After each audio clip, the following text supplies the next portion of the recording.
تاکہ اگر کسی کو شوق ہے تو وہ دیکھ لے. اس میں نے 10 علمی پوائنٹس جو ٹاسک تھے اسلامی حکومتوں کے کرنے کے وہ بتائے تھے, اور 3 بتائے تھے کہ جو عوام الناس کے کرنے کا کام ہے, کیونکہ عوام بڑی گلٹی فیل کرتی ہے کہ جی اب ہمیں جہاد کرنا چاہیے یا نہیں کرنا چاہیے. آپ جہاد کیا کر سکتے ہیں؟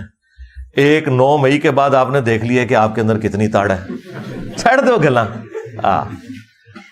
جہاد کوئی نہیں کر سکتا, یہ ساری زبانی کلامی بات ہے, اور نہ یہ آپ کے کرنے کا کام ہے. جہاد فوج کے کرنے کا کام ہے. سیدنا عمر فاروق رضی اللہ تعالیٰ عنہ علیہ السلام نے جب اپنے دور خلافت کے اندر فوج کو ایز این انسٹیٹیوشن بنا دیا, پولیس کو الگ سے ایک محکمہ بنایا,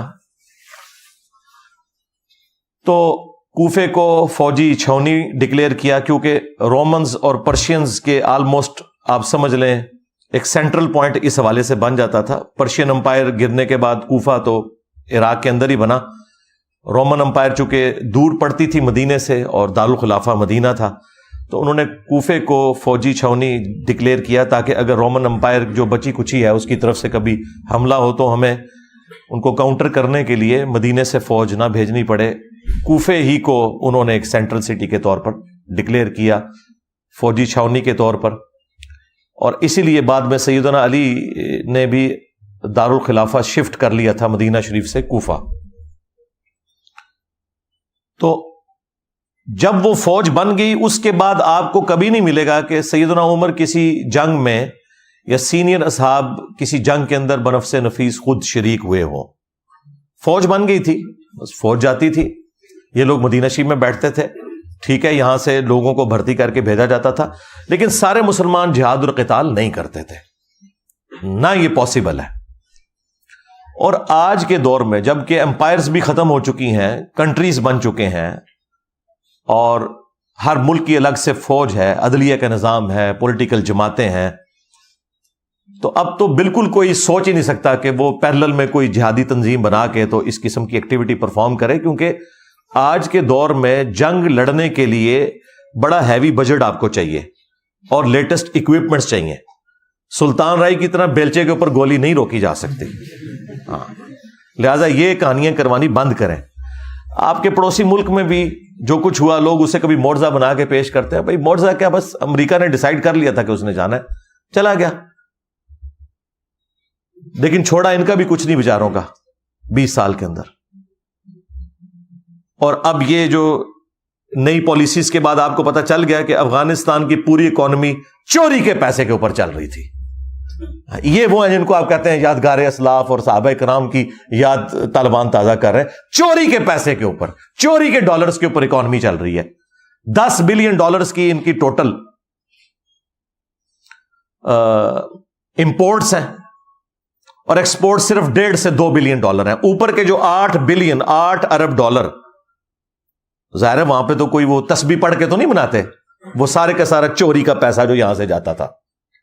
اب وہ ذرا ڈکا لگا تو آپ دیکھیں ڈالر آپ کا 307 روپے سے گرتے ہوئے آ کے 280 کے قریب پہنچ چکا ہے, اور اب وہاں پہ بھی آپ دیکھ رہے ہیں کس طرح ان کی چیخیں نکل رہی ہیں.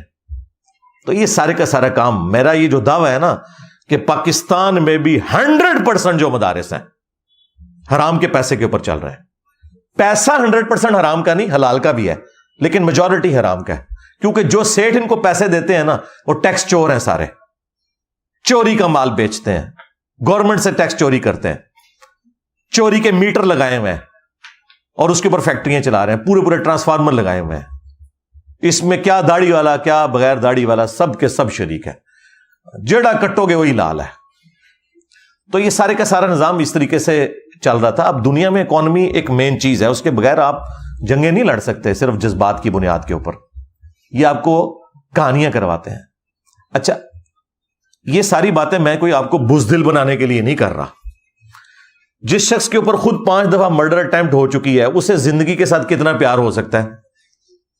تو میری تو کوئی چیز ٹیک پہ نہیں لگی ہوئی ہے اس حوالے سے, لیکن میں ایک ٹروتھ لور ہوں, آپ کو سچی بات بتاؤں گا کہ بھائی معاملے کو کس طرح لے کے چلنا ہے. رہ گئی عوام الناس, اس کا کام بس اتنا ہی ہے کہ وہ ایمانداری کے ساتھ اپنے ٹیکسز دے جو ہم دے رہے ہیں. ظاہر ہے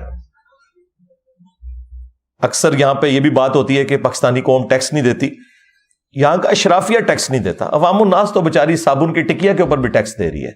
اپنے موٹر بائک کے اندر 1 لیٹر پیٹرول جو ڈلواتی ہے اس میں آدھا وہ ٹیکس دے رہی ہوتی ہے. اور یہ سارے کے سارے ٹیکسز ہم کس لیے دے رہے ہوتے ہیں؟ اپنے بجٹ کو میٹ کرنے کے لیے. اور بجٹ کا بھی میجورٹی پورشن ہمارا ڈیٹ سروسنگ کے اوپر ہے, جو ہم نے پہلے ادھار اٹھائے ہوئے ہیں IMF کے تھرو یا ورلڈ بینک کے تھرو. اور وہ ادھار ہم نے کیوں اٹھائے تھے؟ اپنی فوجی ضروریات کو پوری کرنے کے لیے. اور آج ہم اسی ایک سرکل میں پھنس چکے ہیں. تو یہ ہم نے اپنا جو اتنا اسٹرانگ ڈیفنس رکھا ہوا ہے, اس کے بعد ہم عہدہ برآں ہیں میرے بھائی. ہاں, اب اگر کہیں پر کوئی ظلم ہوتا ہے اور اس کے خلاف پاکستان کی حکومت یا اسٹیبلشمنٹ آواز نہیں اٹھاتی, یہ اللہ کے حضور مجرم ہے. ہمارا کوئی لینا دینا نہیں ہے, کیونکہ ہم نے اپنا حق ادا کر دیا. جب جنگ ہوتی ہے نا تو فرنٹ کے اوپر فوجی لڑتا ہے, پیچھے سے اسے جو لوگ کھانا پرووائڈ کرتے ہیں وہ بھی جہاد میں شریک ہوتے ہیں.